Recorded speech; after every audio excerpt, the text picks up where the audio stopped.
Hello, everybody. I am so excited for today's conversation that is being brought to you by yours truly and my amazing guest, Simone Sauter. Hi, Simone. Hi, Sarah. Thanks so much for having me. I am so excited. For those of you who are on the audio version and you can't really see us or haven't got a chance to read the notes. So Simone and I connected with via LinkedIn, what it was like a few weeks ago. Yeah. As a professional woman to a professional woman, and instantly connected on such a deeper level because we both are also moms, we both are expats, we both have lived around the world and traveled around the world, and both are doing the work that, quite honestly, is changing lives in a ripple effect. So I was like, oh, this is going to be such a saucy conversation. We need to record this. So here we are today on this November day. And I'm in New York. Simone, you currently are in Netherlands, right? Yes, I'm in the Netherlands, all up in the north, in Groningen. So let's just dive right in. How did you end up there? Because that's not where you originally are from. And your path to the Netherlands was also quite around the world. Yeah. Oh, wow. That is a very long answer to this question. How did I end up in the Netherlands? So I met the man that is my husband now, almost 11 years ago. And then I've been to the Netherlands for the first time, and it was love on the first sight, right? I fell in love with the country, with the language, with the people, with everything. And it felt home, right?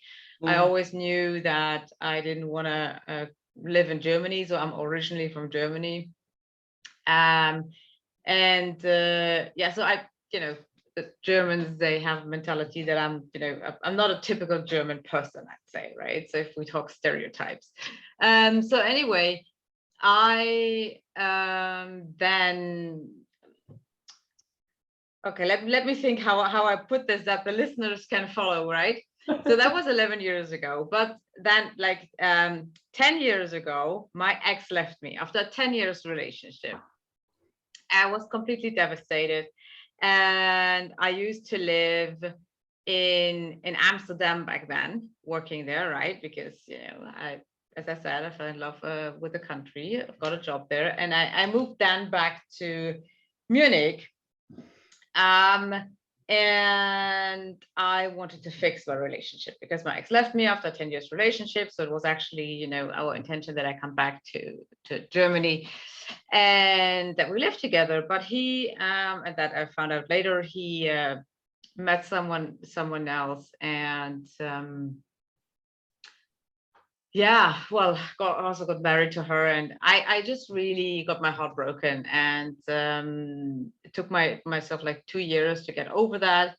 And then after these two years, I basically decided that I wanted to run my own business. I wanted to run a coaching business. I wanted to help other women to overcome heartache much faster than I did.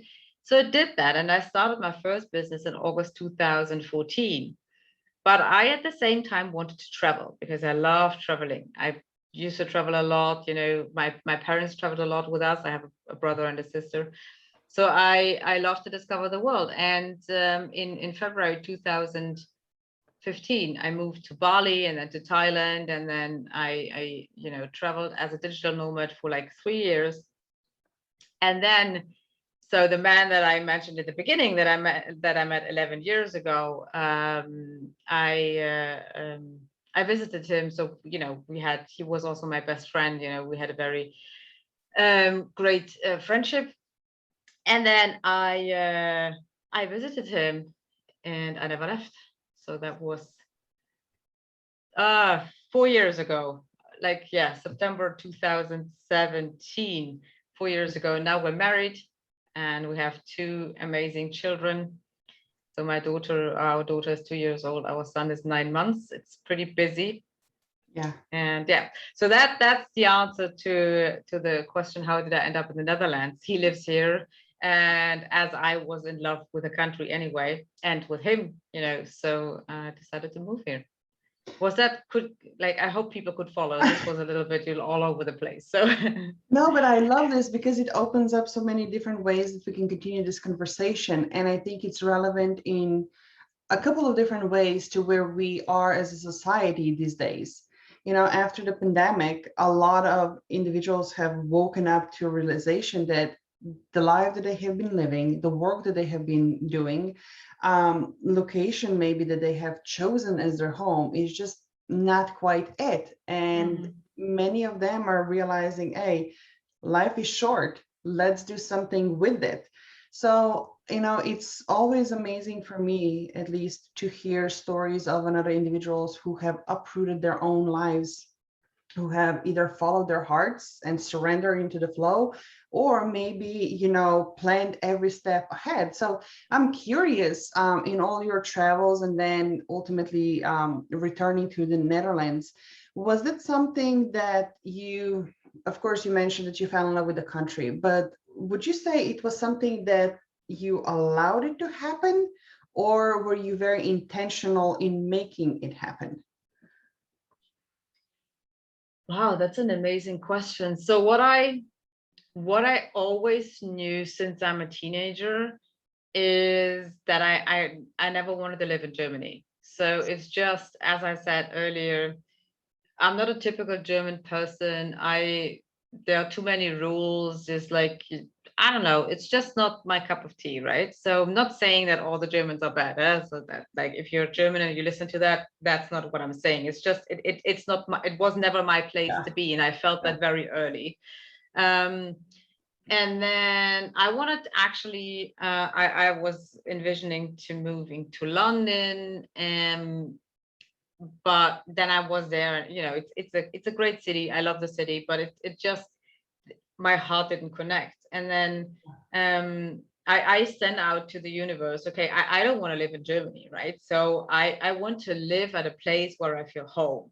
And I truly believe that I was guided by the universe, because I came here a couple of years ago when I wasn't in a relationship with my husband, right? So, but I came to the very place that where we live now, where he also grew up, and it instantly felt home. It was instantly like, okay, it was really weird, because it felt like I've been here before and I haven't. Yes. I also, you know, I connected with his family, with his, you know, friends, with the culture. I mean, it took me like 3 months to learn the language fluently, right? And I mean, yes, people say Dutch is a combination of German and English. And yes, it is. If you Foreign speak both language. languages, you can learn it faster, I think, but still it's an own language, right? Yeah. And but it was like, it took me 3 months, just because I really wanted to learn this language. And yeah, I think I was guided. And I also, well, yeah, I allowed myself to just travel, and to discover and to be open to see where life brings me, right? So and that's actually the opposite of my very character, because I'm a planner, right? That is then again the German gene in me, right? So everything has structure, everything is planned. Also, as a mom of 2 toddlers, I mean, you know how this works. You have to be organized and structured. But with that, I was like, you know, this is going to be the place where I live and where my children will grow up. Yes. So I just, you know, I also gave myself the space to find that place. You know, it's so interesting to hear about being a planner. um, have you ever got your natal chart done? No. That would be really interesting. I actually had mine done a couple of times. The first one was a gift from my mom when I turned 18 in Slovenia. I grew up in Slovenia. It was kind of interesting because I still have them here. These are postcards that my grandmother's brother was a sailor, and he sent them from every place around the world that he used to be. So my grandma and I would spend hours going through those postcards. And I was like, oh, I'd love to see New York. I'd love to go to Paris one day. I'd love to go to Hawaii one day. But at the same token, I was like, I'm never leaving my hometown. It's like a small medieval town of 20,000 with a castle on top of a hill. So I was like, nope, I'm staying here. I'm probably gonna die here, just like everybody else that I know. But the thing was that, she got me this natal chart reading done for my birthday. And the most I knew about any star related things were like horoscopes that you read in the newspaper. That was pretty much it. So I'm sitting there and the guy is telling me, you're gonna have 2 homes, you're gonna live in a foreign land, you're gonna marry a foreigner, he's gonna be tall and strong guy, and you're gonna make living with writing. And I'm like, what? And he went into some other details, like, okay, this is really inciting and it's creeping me out because it's so details, like how could you possibly know? So just recently then I was like, yes, I am living in a foreign land, I'm married to a foreigner, and he's taller than I am, he's a strong guy. Writing is a great part of the living. And then I got another reading that was by another person in greater details, and we were discussing South and North Node. South Node is essentially what your soul already has mastered when you come into this life, if you believe and if this is your philosophy. North Node is what you have yet to master in this lifetime. And it oftentimes feels like resistance. It feels like trying to ride a bike up the hill because it's hard. So we often default to what is known to us. To me, the reason I brought this up was you said planning. This is, to me, I'm a strategist in heart. 3 o'clock in the morning with my eyes closed, one hand behind my back, I can map out the whole strategy for you, whatever you need. But my North Node, what I'm here to learn and master, is really using my voice. And it's so ironic that I have to communicate in a foreign language, which oftentimes is like, I can't find the word. What is the word I'm looking for? But I find it so fascinating in a conversation like this when we, just like you, naturally guided, or somebody who, like myself, now with this insight, I was like, oh, what do I need to do? And I find myself going back into the planning of, oh, I now need to control my life in order to go according to this master plan that would unveil itself anyway. But I just find it so interesting how, where was I going with this actually? You essentially arrive to a place where it just feels like home and you know it. So ultimately, what I would love to invite the readers and actually the viewers and the listeners of this conversation is to open up to listening to those heart's nudges. Because as we're going to segue right now in a different topic, as women in particular, we are so indoctrinated into fitting a certain mold that has to do with culture, that has to do with, our lineage and all the generational programming that is passed on to us. You have a daughter, I have 2 daughters. It really is personal. And now that we're looking around and the world is changing so rapidly, and we are here for a reason, in a way that we get to steward that change and moving the civilization forward in a way, however we're called here. Yeah. Go ahead. No, for me also, fear is a big topic, because I think many people don't listen to the heart because of fear. Yes. And I can say this because I've been there. So I have never stated this anywhere publicly, but when I met my husband 11 years ago, I knew that he is my husband. I knew this, but I have been in a relationship, and I have been in a relationship for 10 years, right? So, and I didn't know how to get myself out there. I was, scared to leave because I also still loved him. And it was super complicated, like really super complicated. And then the same happened to him, but, men are different. He was like, I don't love you anymore.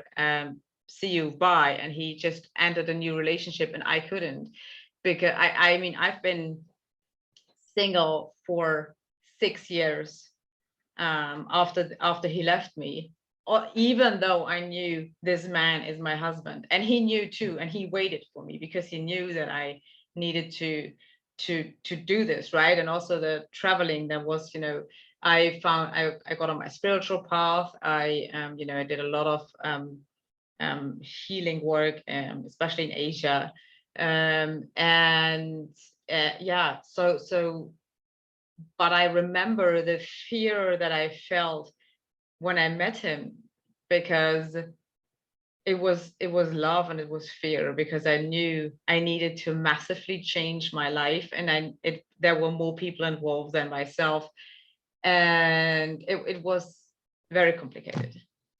So would you be willing and open to going a little bit deeper? Because I think this is the exact point where so many women in particular right now, and men also, I mean, we're often talking about women and completely discounting the pressure that men are carrying to hold up their own appearances.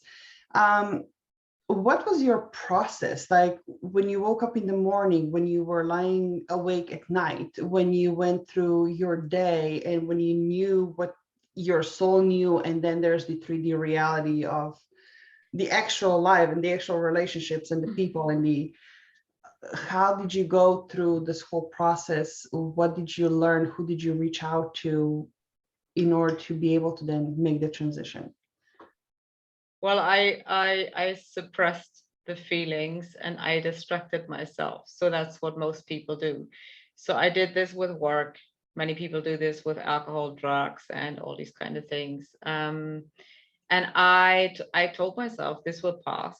It will pass. Like, it's just, you're just having a crush on someone. And I didn't allow myself to see my feelings and what happened, and because I was scared. Everything could have been easier for myself, for my ex, for my husband, but I just wasn't true to myself. And that was also the biggest learning. Like, life becomes easier when you're true to yourself and when you're honest with yourself, even though it doesn't seem like this at the point in the situation where you're in. So what did I do? I mean, I started reading. I started to go through a therapist. Didn't really work for me, because therapists, and if you're a therapist and you listen to that, not every therapist is like that, but from my experience, therapists are often very problem oriented, right? So they keep on talking about the problem instead of the solution. And coaches are more solution oriented. So it's like, okay, this is your problem, so where do you want to go and how do we get there, right?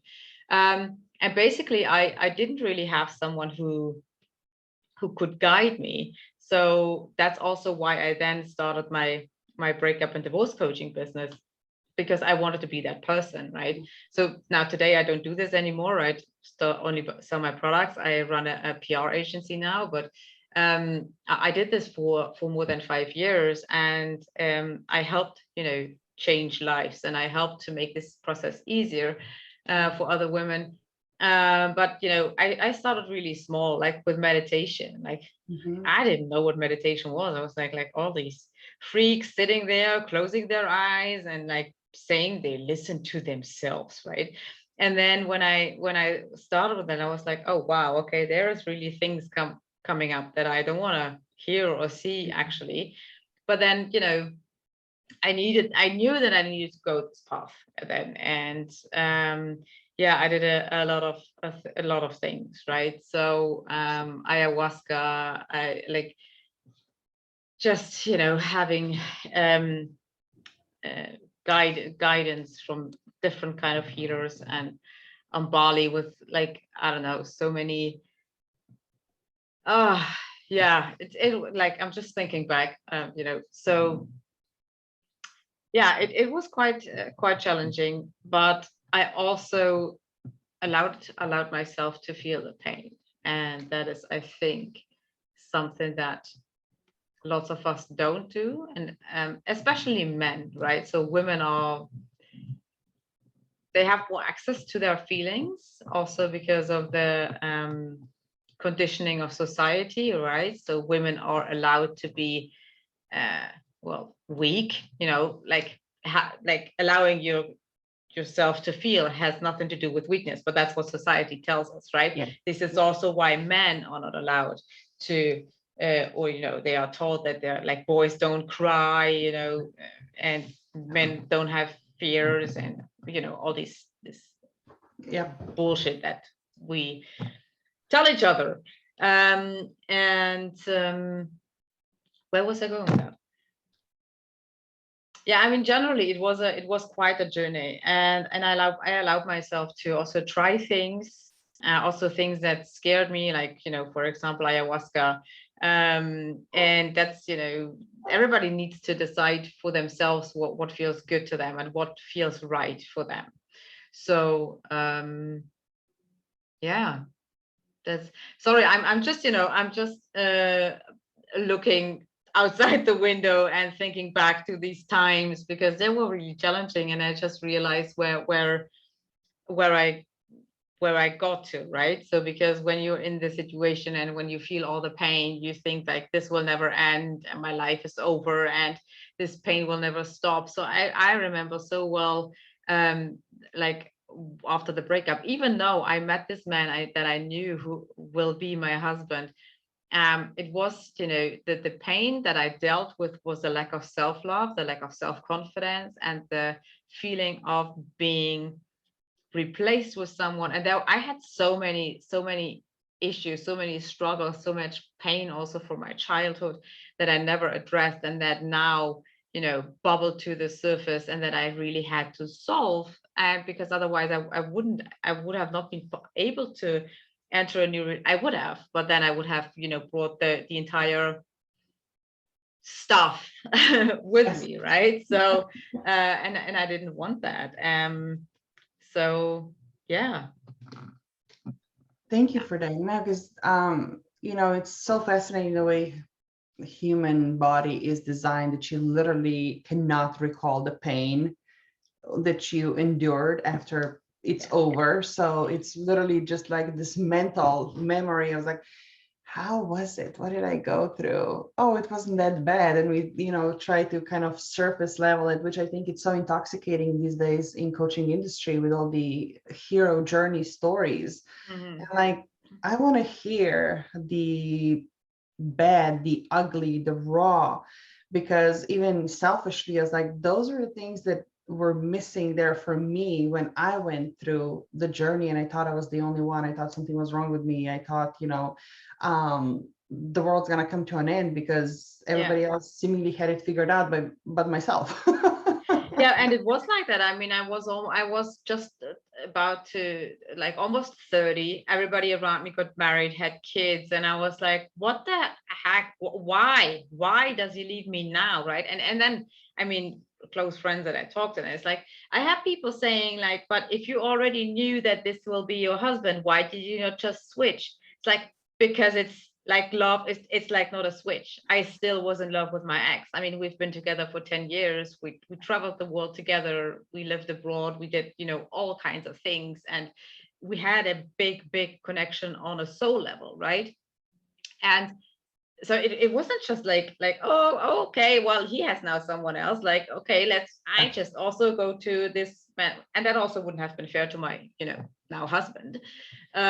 So it wasn't that easy. And often that's what happens often. Like, people who are not in this situation, they often think this black and white, right? It's like either or, but it's not that easy, right? There are so many things involved. And sometimes people from the outside see things that you don't see yourself, but then you still have to come to that point that you acknowledge that, right, for yourself. And as long as you're not there, anybody can say anything to you. Nothing will change, because you are the person that needs to change. You are the one who needs to be willing to look at it, right? So, and that's that was me, right? I wasn't in the beginning. I wasn't willing to look at it. I was like, oh no, ho, no, this is like not what I signed up for. I'm with that man for 10 years, and he's now gonna marry me. We will have children, and I will not go through these breakup things and all the pain. This is not what I signed up for, right? So yeah, but I knew this when I met my husband.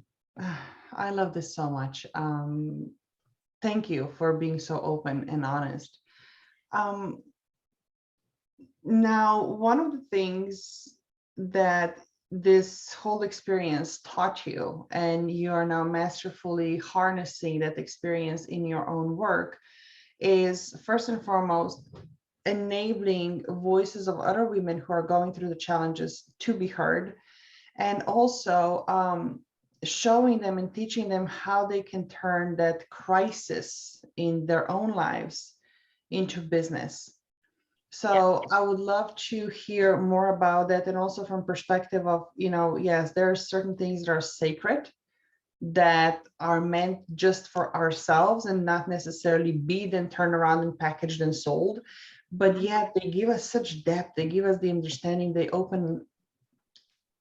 they make things available to us to step into and see and understand on a deeper level.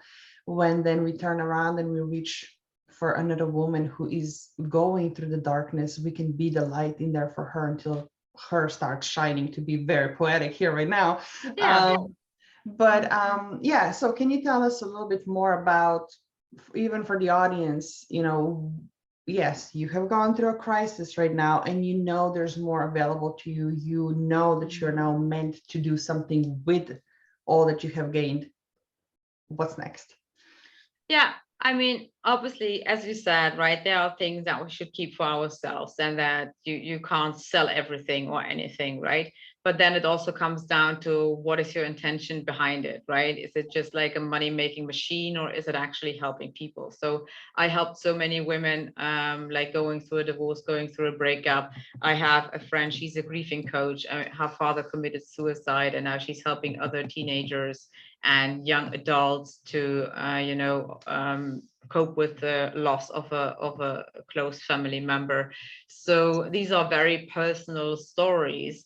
But then I always say, everything happens to you for a reason, right? You have been given the challenges in your life to do something with it, and now you went through this pain, you went through this crisis, and you struggled and you overcame it, and now you feel better.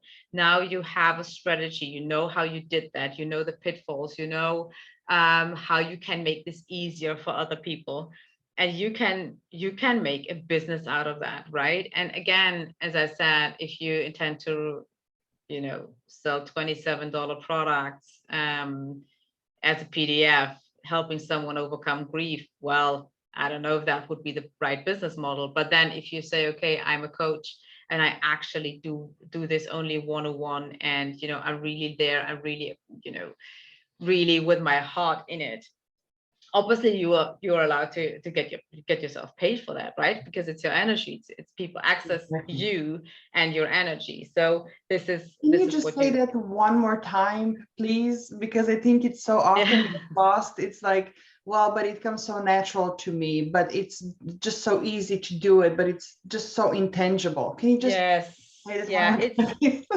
that is really a women thing. And I have to say, I had the same thing in the beginning. Like I sold my coaching sessions for like $50 an hour, and people were able to message me on my private phone about their ex and everything. And I'm like, I had so many clients. I was just emotionally also overworked, because it's like you have to hold the space, right? And you have to be there. You fully commit to a client and to his or her healing journey.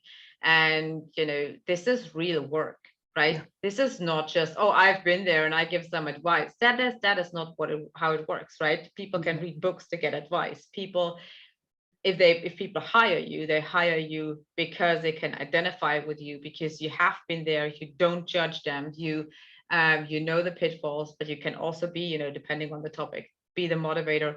But first and foremost, they pay to access you and your energy. This is what they pay for, right? So So yeah, I totally believe that if you feel like also now with COVID that, you know, your job is not the right job for you anymore, you feel there is more available for you, then, you know, dig deeper and then think about, okay, what is it? How can I help other people? So that should be the first question. Is like, your first question should not be, how can I make the most money, right? So the first question should be, how can I help people? How can I serve?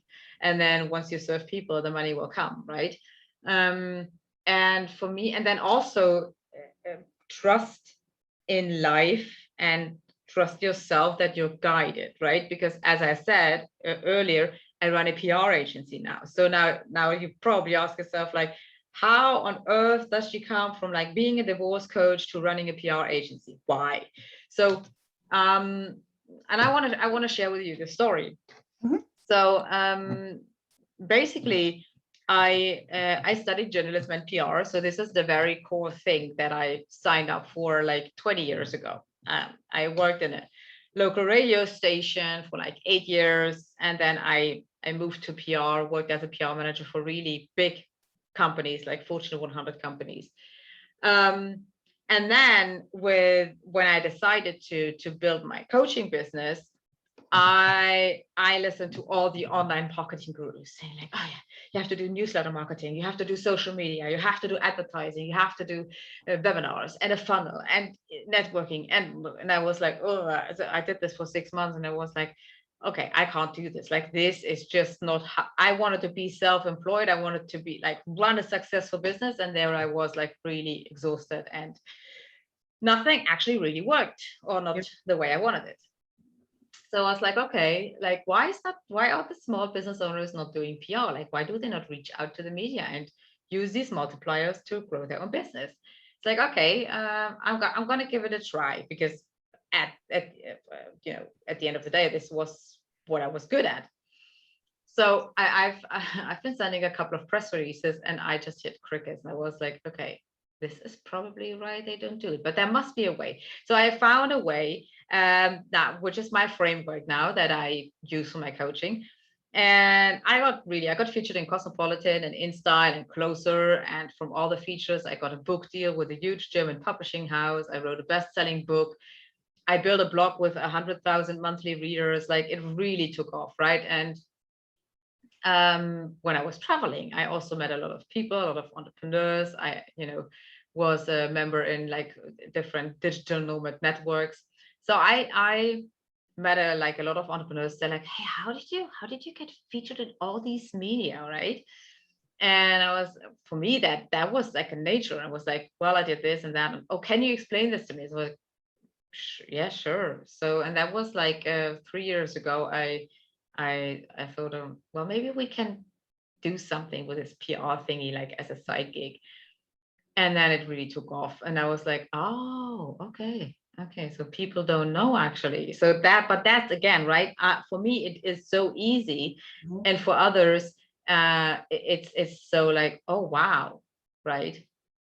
And but yeah, as I said earlier, also that's, you know, what a lot of women have. So just allow yourself to see that just because it comes to you naturally, it doesn't come to others naturally. Yeah. And at the end of the day, you have to make a living, right? So sell what you're good at, and don't ponder on things that you're not good at and that you can improve. And maybe one day, like, Yes. don't do that. Trust yourself. Oh, I love this so much.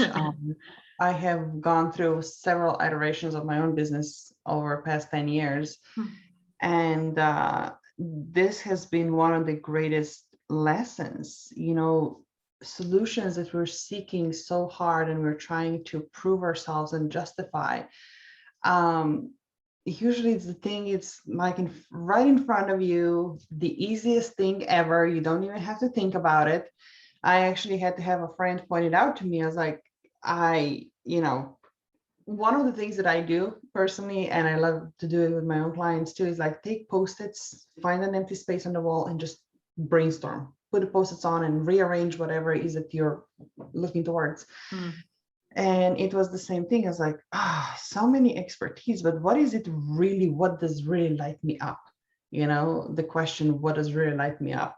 when there's so many things that we're passionate about and so many things that we want to do. And it's so intoxicating, again, looking people pass you left and right who have the expertise, have the knowledge, have the understanding, and they seem to be so much more successful, which is a whole different conversation. Yes. But I was like, okay, you can see blind sides, just like you can be the best neurosurgeon, you cannot operate on your own brain. So I reached out to friends of mine. It's like, what do you think? What comes up when you think about me? And if you needed an advice, what would be the most natural thing that you would come to me for? And when they gave me that list, I was like, wow, so interesting, because it had very little to do with the degree that I actually have. And at one point, my ego took a massive hit, because it was like, well, this is not worthy in business world, because there's no spreadsheets, there's no charts, there's no boardrooms for this kind of work. So to piggyback on what you were saying, again, for the audience, I'd just love to invite you to be mindful, that not everything that you are here for, to offer, to create, to experience, can be measured in the conventional metrics that we have been taught. So keep your eyes, keep your mind, and keep your heart open when you're doing that. That is okay. I wanted to say that is sometimes even the more worthy work. I can't put it like that, but I know it's difficult to measure that. But if you are there to help, you work with energy, or you work with mindset, and you help people showing what is holding them back and solve that, that is accelerating their success. And yes, it's difficult for you to measure that, but that also comes down to trust, right? And to trusting yourself. And I know this again because, like, guiding someone through a divorce or to heartache, it's the same thing. Well, how can you measure that? Yes, someone feels better one day, and then you fall back. And at the end of the day, I mean, it's a process of mostly 1 to 2 years, right? That I also guided people. But yeah, I think it comes down to trusting yourself, and also to cooperate with the universe, and to ask for support, right? Yeah. Because you don't have to do everything by yourself. Exactly. So yeah, I think that is it's very worthy work. So yeah. Can we get to a little bit different topic also that is so near and dear to my heart, which is motherhood? Yes. And how that has changed us. When you run a business, when you do life on your own with a partner is one thing, but when you, for most of us out there, to say there are exceptions, when you bring a new life into this world, certain things just change. So what has your experience been? Oh, first of all, I became so much more sensitive. And like business wise, I mean, it changed how I run my business, right? So first of all, I work 3.5 days per week, because Monday is mama day, and then Tuesday to Thursday we have a nanny, and then Friday is dad's day. But that's often for me, like, I do the household, the laundry, and the rest day, right? And then there is the weekend, right? And also I also became more conscious than, by choosing my clients. Like, earlier I tend to take on board clients that I was like, yeah, that's okay. Now it's like, okay, are you a match or are you not a match? Because I don't have the energy to, hold this entire drama space, because I have 2 kids now, right? So I really, really say, like, okay, like, this works for me, and if it doesn't work for me, then it doesn't work for me, right? So yeah. And on a like, what else changed? Like, I used to love watching horror movies. Like, this is really on off topic. Since I'm a mom, I just can't.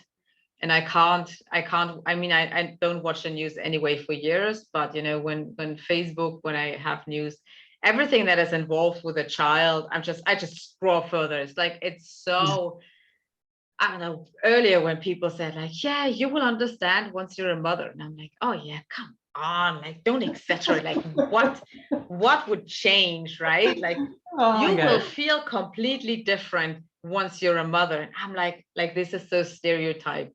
Like, really don't bother me with this, you know, like, emotional thingy, because like, I am who I am, and I am an emotional person, right? But I thought that just nothing will change. And everything changed, like, really my entire emotions, and like, different kind of happiness, different kind of fears, different kind of sadness. Yeah. And yeah, so many challenges, like, and so it you really have to develop the self-confidence to just raise your children the way that you think you want to raise them, and that you think is the best way. Because there are so many people telling you that you're doing it wrong, that, you know, maybe you want to think about. It's like, well, maybe you don't want to bother me, right? So it's just completely different. Yeah. I just also, it just became a different woman Mhm. because of my children. Yeah. Yeah. Ah, How about you? wow. The first one, I lost my job when I found out I was pregnant with her. So that's when I Mm, started a business, because here in the States, as you know, we do things very differently when it comes to families, even though, you know, half of the country screaming family values. When it's time to do something about it, you're on your own because of mhm, personal responsibilities. So there was no such thing as paid leave, even if I stayed at a job that otherwise had benefits. I would have to be back in the office after 6 weeks mhm, with my child in somebody else's care, commuting 2.5 hours door to door, which means 5 hours a day just commuting. I mhm, was like, I'm not doing that. mhm, Besides, my whole family was overseas. They still are. I'm the only one here in the States. It's like, mm, I wouldn't have enough vacation time to go see them as often as I want to. yeah. Not it didn't compute. And then there's also the childcare cost, which with an MBA degree, full-time position as one of the managers, I was making less than what I would have to pay just for childcare alone. So I was like, all right, I'm going to start my business. So I literally worked from a hospital bed then. And she was such a good baby. She slept next to me when I was working, or I had her, Mhm, you know, in a carrier on my conversations. I also, you know, because why not? We are all super women, right? I volunteered to preside over one of the networking groups. So I ran events every month with 40 to 50 women, and she was right there in the stroller next to me, putting high heels on and squeezing myself back into suits to network left and right every week. And it was really easy. And then the second one was born, and the whole hell broke loose. And if she ever hears that, I want her to understand that it's not any kind of a curse that she might have brought, but it was the biggest blessing, because my life turned upside down. I was diagnosed with postpartum depression. I was admitted to ER 2 or 3 times to burnout before I finally got the mhm, message that, hey, maybe certain things needed to change. But I, you know, to pat myself on the shoulder, I was able to give myself 3 months paid maternity leave with the second one. That was a huge accomplishment. mhm, So, you know, just from this journey alone, I was like, wow, there are ways to do things in a more efficient way, in a more effective way, in a way that allow me to, just like you were saying, working 3 days a week, because mhm. there's only so much time you have available. So priorities Yeah. definitely have shifted. I became also much more sensitive to the environment, to energies around, and both of my girls are really Mhm, empathetic. They are, you know, the new generation of kids. They're just wired differently. They're so in tune with what's going on around them. They understand even if you don't ever say to them what's going on. So that also softened me. I like to say that I softened myself into be able to receive more. It sharpened my edges, but they are less sharp than they used to be. I don't know if that makes any sense, but It does. My purpose and my mission have definitely deepened. And I also became much more outspoken, for the things that used to be like, oh, well, somebody else will take care of that. It's not really my lane. Now I'm like, no, I'm speaking out here because it's, for them that I need to advocate for. Yeah. Whether it's in school or, in plain terms when it comes to politics in general, because, things are going a little sideways. So yeah, that in general was one of the big changes. And then of course, relationship with my husband has shifted also. And for quite some time, I was in between the spaces of who comes first and who do you love more? Is it the children or is it the spouse? Because technically, children will one day leave and you'll be left with the person. Do you want that person now to be a stranger? So how to navigate it too, Yeah, but that is sorry for interrupting, but this is a very real topic that you need to address when you have children, right? So my husband, he works from home. He's an IT consultant. So we both work from home, but still we both have like a busy work life. We both have 2 kids, and then we also both get up between 5 and 6 a.m. Well, not voluntarily, but well, when you have 3 really small children, then you just get up, right? Because like my daughter is like, she wakes up, she's like, Mom, I'm ready sleeping. Like, okay, well, and then what do you do? Like, no, lay down. That's what I tried in the beginning. Lay down, close your eyes. It's in the middle of the night. It's like, no, I'm done. It's like, okay, well, mommy's not done, but I get up with you. Okay. So, and then often you're exhausted and you're tired. And I mean, like, don't get me started about the entire household and the washing and like, honestly, I don't put laundry away anymore because I'm like, they're a little bit bigger. They can do it on their own, but I'm like, it's a waste of my time. Why would I waste my time putting stuff in a closet? It's gonna get out of the closet and back in a hamper in a day. Yeah. Well, my children can't do this yet, so I probably will shift to that later. But yeah, no, it's just that you have so many things to think about, to organize, like doing grocery shopping, like then it's someone's birthday. And then, I mean, as you said, I'm an expat. When we travel to Germany to visit my family and you go, like, there is just so many things that you need to think about.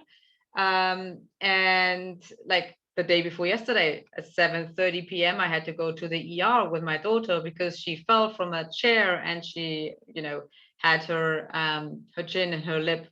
Everything was open because she fell on the table, on the side of the table. Like nothing, really happened, but still it has to be stitched. And, so she was fine. But, these are all the things that happen just in between.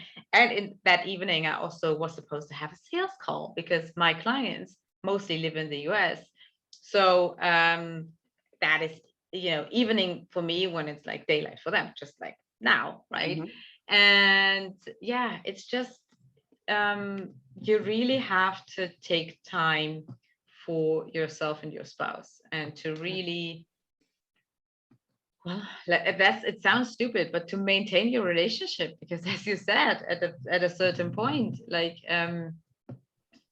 your children will leave the house and they will live their own lives, and then you are again just with your partner. And if you lose each other over the years, I think this is why a lot of relationships, and like, not I think, I know, unfortunately, through my job, that this is often the turning point when children leave the house, that partners realize, like, hey, wow, who is that dude waking up to me, every morning? I was like, okay. So yeah, that's it. But it can be a challenge. And I mean, as every relationship, you have ups and downs, but it's your job to actually actively think about it, and don't think, oh, this is going to be fine, Yeah, because we know each other for such a long time. We have such a great connection. And yeah, but it's like a plant. If you don't water it, it will just die. exactly. Oh, I love that. I love that. And one of the things, that my husband and I have both experienced, like motherhood itself, entrepreneurship, it changed me. And I'm very honest with him. So I was like, I'm not the woman you married 12, 13, 14 years ago. Mm-hmm. 12. We've been together 15, 12. Getting myself in trouble here. But, that's another aspect in any relationship. Like, you are changing, you're evolving. Yes. And then Esther Perel, she's also she's a renowned, I would say couples therapist would be the most boiled down definition of what she does. And I love her approach to intimacy and desire, right? Because over years, when you get so familiar with somebody and you fall into routine, especially around the kids, and you work from home and you have all those commitments and stuff like that, one of the things that really stuck with me was like, yeah, desire needs space. So you need to give yourself space. Intimacy needs closeness. So how do you navigate the two? Because in order for the spark to fly, you still need that distance in between the two. And I've been through times in my own marriage when I could turn around like, wow, we have the most intimate connection we have ever had, but it has no physical aspects to it. Like I'm feeling closer to my husband than I ever had, and he's staying on his side of the bed, kind of a thing. But in general, it's like, yeah, we are continuously talking, and sometimes I notice, that I can project. So again, through self-awareness, like, okay, this conversation I'm now projecting onto you, and I apologize, I retract, and I have to again be aware, even in parenting, like kids are our greatest teachers. They find the buttons we don't even know we have. And very rarely are things about them. It's usually how, what that brings up in us. Yes, all the triggers. Exactly. All the pain, all the scars from the past. Yes. But I find this interesting because I have also a wonderful marriage, but it's the same thing, right? We talk. So we communicate. And this is, with all the years of experience as a breakup and divorce coach, and from my personal experience, this is the key for a happy relationship. And of course, with children, all the physical and intimacy part, you have ups and downs. It's just, it's just what it is. And I think every couple knows that. So if you stop communicating, I think this is the beginning of the end. So also, if you're not happy, address it. Have a conversation with your partner, and that is something that both have to sign up for and have to be there for, right? So hopefully you realize that before you got married, if you listen to that. So or if you're in a relationship now and you're the only person who talks, you probably want to address that this is the situation. Because if you have a phase where you can't be intimate with your partner for whatever reason, you need to find a way to connect with your partner. And you can connect with your partner on a very deep level through really soul conversations, deep conversations, by being vulnerable, by opening up, by sharing what moves you. And I think a lot of relationships, there is still, because there is not the awareness, people didn't work on their triggers, on their pain, and their mindset as well. And this is why they don't address it. Also, lack of self-love, fear of being judged by your partner. So I really recommend to to, spend time with yourself and reflect on that. Reflect on who are you, what are your needs, what are your desires, and does your relationship fulfill that? And if not, how can you address that? And then, find a way with your partner. But communication is the biggest killer of a relationship, or the biggest supporter. And I don't know the English word. No, but it's so true. Maintenance and support. Also, exactly.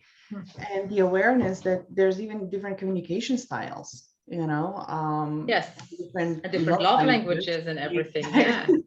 And another thing that I would offer here, and just from personal experience, and also Esther Perel speaks about it greatly, and I'm sure through your practices you've experienced that as well.